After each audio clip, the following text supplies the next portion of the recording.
Okay, Pete had asked me to speak to the issues that I come across when people call in and they're considering buying Seeds of Enlightenment, which is the preliminary course in the Jed Amali series, Changing the Paradigm. I speak to a lot of people about it, so I'm pretty well versed in that. I would like to divide the callers into two camps, and then people fall in between. One is somebody who has not done much with meditation, has not done much in personal growth or professional development, wants to know what's in it for them. The other is the person who has done everything under the sun, and they fall into two subdivisions. One is, I've tried this, I've tried that, I've tried the other, nothing's worked, what is this going to do for me? And the other is, I have done this, that, and the other, and I am currently doing this, and I meditate in the evening, I do Qigong, and I do Tai Chi, and what is this going to do for me? What's it going to add to my practice? The second one I can address immediately from my personal experience. I'm a dabbler. I love experimenting. I love trying new things, new healing modalities, new meditation techniques. I love seminars. I just love learning things. So but what has happened with me until I came across Jed's materials is I felt like I had a lot of beautiful pieces of a huge puzzle, but I couldn't see quite how they all fit together. And I think that's probably a really good analogy to continue. It was like I had all this incredible information, and some of it I integrated real well, but others were sort of free-floating. And the analogy of the puzzle really does carry through, because if you have a 1,000-piece puzzle and somebody's pinched the box that has the picture, you don't know what the overview is. You don't know what the picture is. So you get this hint from the colors, but you don't have a real clear image of where you're going. The other context that really fits is, imagine you don't have all the pieces, and add insult to injury, some of the edge pieces are missing. And for me, the edges are the structure, that if you have the edge of the puzzle, you can build in from there, and you can complete the picture.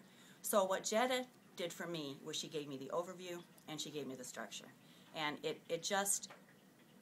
she's so incredibly articulate, she distills so incredibly effectively. And I'll just give you a thumbnail so you can sort of get a sense of how impactful this can be. We know scientifically that everything is energy. The universe is energy, it's expansive, it's unlimited, there's an infinite supply out there. We know that everything in the universe is energy, and that includes us as well as everything around us. You know, some people call it the quantum field. For Chun-Yi Lin and Spring Force Qigong, it's the emptiness. For some people, it's universal energy. In the context of healing, it's life force energy. For Jed, it's called the sea of awareness. And what she immediately communicates is this energy, this incredible pool of energy, is accessible. It has no agenda at all. It doesn't care what you do with it. It's malleable. It can be directed, and it's directed by intention. So the question is, what do you intend? When you're on duty and you're consciously aware of what you're doing, you will hopefully create really great things in your life. When you're off duty, you might, from a non-conscious place, not be manifesting what you would ideally like to see. So what Jed calls these are signature patterns. So if you do something that's very conducive to being expansive, to being harmonious, to being really in a state of equilibrium and balance, you've got an expanded pattern. If you have a constricted pattern, you're probably going to be in a place of fear. You're going to be buying into illusions. You're not going to be going down the road you would ideally like to go down.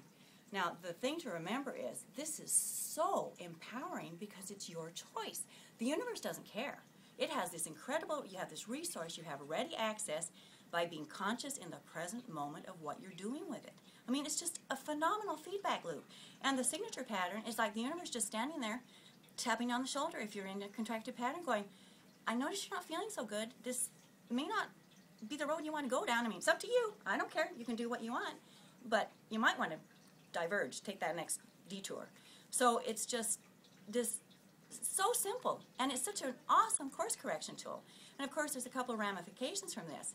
One is it's an internal experience. It's not out there. It's nobody else. It's not what anybody else told you. It's not what anybody else did to you.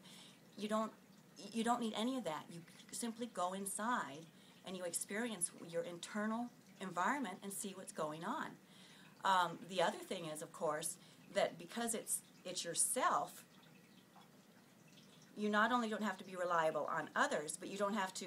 One of the things Jed really encourages you to do is to integrate this, not just through her course, but to integrate it, doing the meditation separately, and then bringing it out into your daily life. So once you have the tool internalized, you don't need anything besides your own inner detecting mechanism that Jed gives you with Seeds of Enlightenment. The other thing that I think is really big, and this addresses the people I think that have done a lot of things and have not really felt benefit, is it's an experiential process. It has nothing to do with your head. And that was a huge piece for me. I run everything through my head. I run everything through mentally, and then I see where that takes me, and then I go inside. Jetta, it's the experience of being in the present moment, being aware of what you're doing, and really seeing it clearly. And I think that's what some of the people, you know, where I almost can hear the chip on their shoulder when they call. They've been processing mentally. They get it mentally, but the mental constructs can't change your experience. They can't bring you to equilibrium. They can't bring you to that balance point. You need to go inside, tune in, feel it for what it is, and then decide what you're going to do with it. And that's what this is all about. It's about choice. It is so incredibly empowering.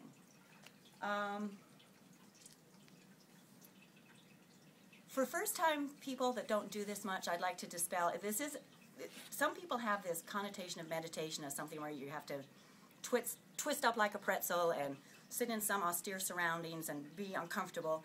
Jetta has such a gentle approach. She is so she's so loving and so compassionate. You can sit in a chair.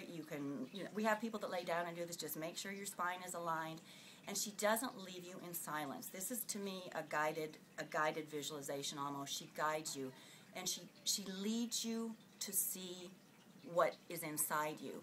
So it isn't like you get stuck sitting there with your mind just chattering like crazy because there's nothing to do. It's Jetta leading you into the experience and really helping you to excavate what's going on inside. And so it's just, if you're going to start meditating, Jetta's the best to start with, absolutely the best. I think that's basically all I wanted to say. I mean, it's an overview that is very superficial, but I think it gives you a sense of how direct she is and how incredibly useful these tools are. I mean, you can change course. All you have to do is stop, go inside. This isn't feeling so good. What am I doing? What am I thinking? You know, go back to the experience. What's really happening here? And change it. I mean, if you're the creator, you can uncreate. You can recreate.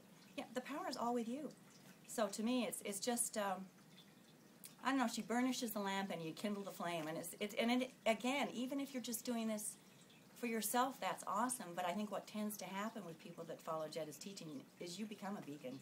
It's so blatantly clear to people that you're part of a bigger paradigm and that you're really understanding that you're part in the scheme of things. I mean, we're a hologram. We are it and it is us, and it's all one.